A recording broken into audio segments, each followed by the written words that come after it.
Hello, beautiful Gula wives. Have you ever experienced before feeling like you're walking around in a nightmare? Or you just feel like you're seeing all these images and they feel real, and you're even having conversations in your head or arguing in your head with your husband or whoever it is, and you realize, oh, I'm just having a daydream, or more like a nightmare during the day, so I guess a daymare.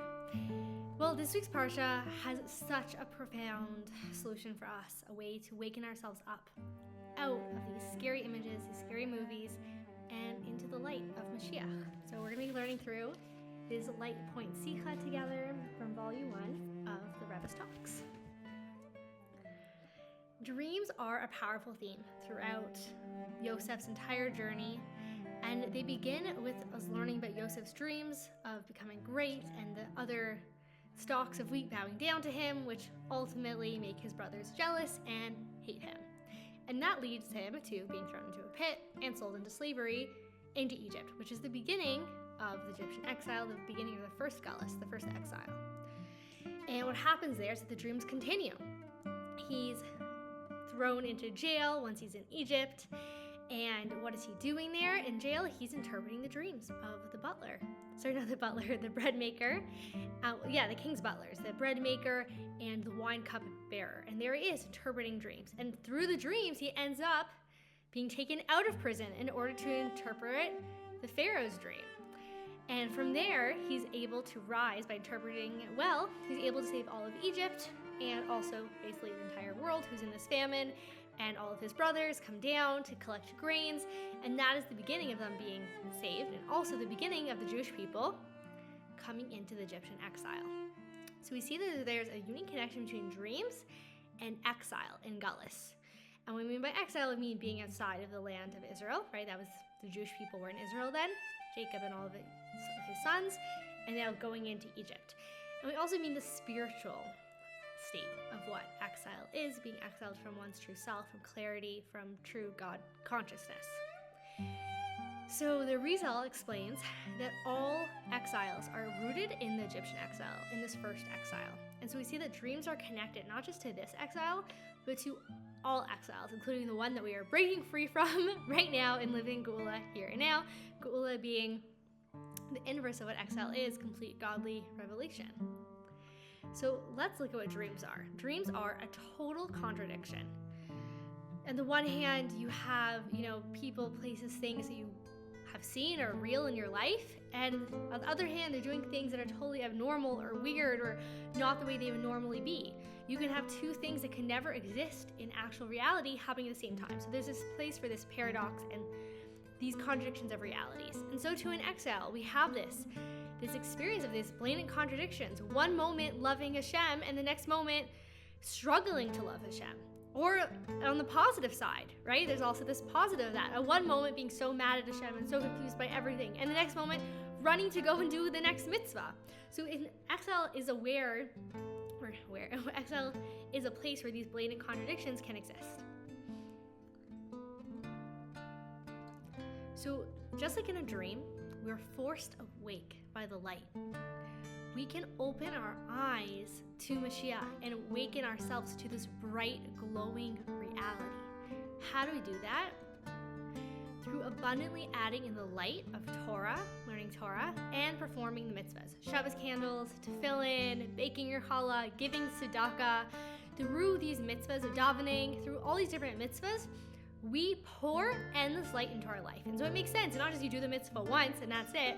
Like you take care of your mental health once and that's it. No, we're waking ourselves up. We are giving ourselves that little pat on the cheek. Wake up. Wake up to what? To God consciousness. Wake up to Hashem loves you. Wake up to Hashem's here. Wake up to Geula here and now. That's what the Rebbe says. We have to open our eyes to Geula, to Mashiach. And so when do you need to open your eyes? When you're dreaming. But when you're in a dream, you don't realize that you're in a dream. And so the Rebbe is telling us we can awaken ourselves, ultimately force ourselves awake in the dream of Galus, the bright world of Mashiach. Just like in a bad dream, where you're able to force yourself awake, something inside of you is like, no, this is a dream. Wake up, wake up. This is what we're doing.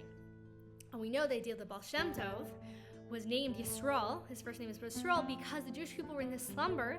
And so Hashem wanted to call our name, Yisrael, Yisrael. Wake up, my Jewish people, wake up. And so we sent someone named Yisrael to wake us up out of this dream of Galus. And the Rebbe's work and our work as Shluchas is we are continuing this work of waking ourselves up to Gula. What I love about that is that it's a reality that's waiting for us here and now. Just need to wake up to it. So let's take this to our daily lives. Let's take this to our marriages.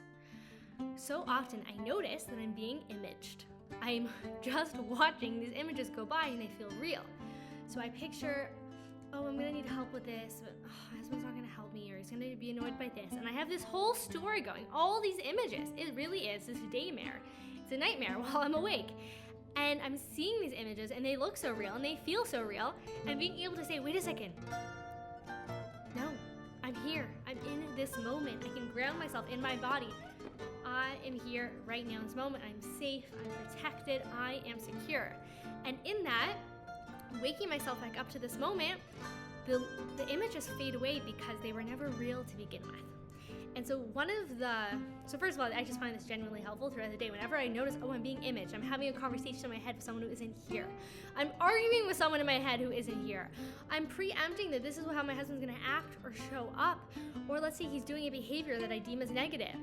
I'm not just dealing with that in the moment and loving and accepting him and holding space and being compassionate in this moment and showing up as my best self in this moment. I'm thinking, this is gonna last forever. It's gonna be here 5 years from now. It's gonna be catastrophic. And that is what takes away my Geula power of showing up as a Geula wife in that moment.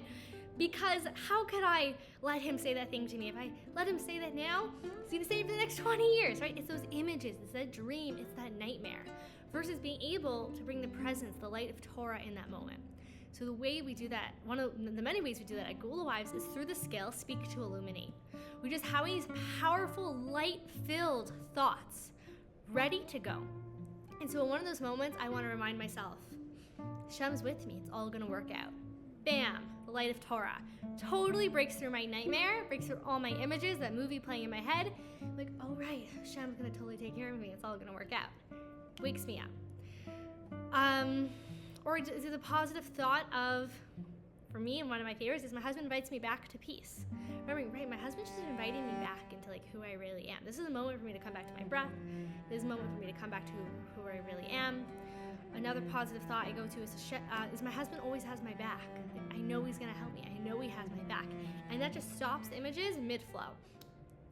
And if I'm going to a situation where I have lots of images, lots of social anxiety, and I'm in that dream, everyone loves me. Just that thought, the light of that. Everyone's here to help. Or people are real and get things. Like, just whatever the powerful light of Torah thought is, it's aligned with Torah's truth of Hashem's taking care of us and loves us and put these amazing people in our life. And so really the ultimate thing is starting our day with Torah learning. Learning Torah is so key because it's fully out of the dream and fully into Geula. When we're learning Torah, we're in that space of Geula. So it's an amazing time of year. We just started the Tanya over. You're welcome to reach out to the admin and be asked to join our daily Tanya video, WhatsApp, or however it is that you want to get your Tanya in your system. We're putting out a video every day. You can also read it inside yourself. But really this daily Tanya, daily Chumash, daily whatever book really speaks to you, inspires you in Torah, what does that do? It means I'm not just like underwater, I'm coming out, right? I'm coming out of the dream for as long as I'm in that space of Torah. And this is literally my experience. I'll be going on whatever's in my head, whatever mental clutter, whatever mental chatter about my marriage, about work, about life, about my home, about everything. And just that light of Torah is like, right, Hashem loves me. Hashem created the world for me to feel his oneness and be one with him. All is God, all is good. And giving ourselves that gift of awakening ourselves to the bright world of Mashiach that's here and now. Thank you, and have an amazing Shabbos.